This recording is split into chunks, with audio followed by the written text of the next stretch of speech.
اچھا، ایک بات جو ہے وہ لوگوں کو سمجھنے کی شدید ضرورت ہے، اور وہ یہ کہ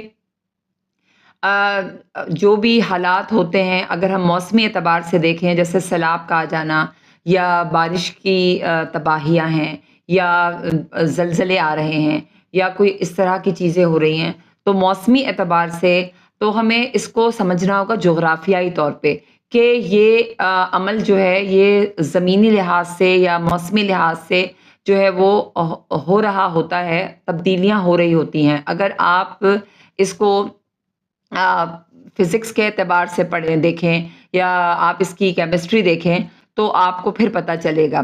لیکن یہ کہنا کہ یہ ہمارے اعمال کا نتیجہ ہے، یا یہ ہمارے اوپر جو ہے وہ عذاب آ رہا ہے اللہ کا، تو اس بات کو سمجھنے کی شدید ضرورت ہے کہ ایسا نہیں ہے۔ وہ اس لیے کہ آپ انسان جو بھی عمل کر رہے ہوتے ہیں، اور اس کی زندگی میں اس کو دکھا دیا جاتا ہے، یا مرنے کے بعد جو اس جہاں میں جو کچھ ہونا ہے وہ ہوگا اس کے ساتھ۔ لیکن جو موسمی صورتحال ہے اس کو آپ جو ہے گناہوں سے یا اعمال سے جو ہے مت ملائیے۔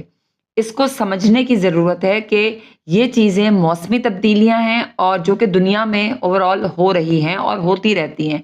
یہ جب سے کائنات بنی ہے اور جب تک یہ کائنات رہے گی، یہ چیزیں چلتی رہیں گی۔ اس بارے میں آپ ضرور سوچئے گا۔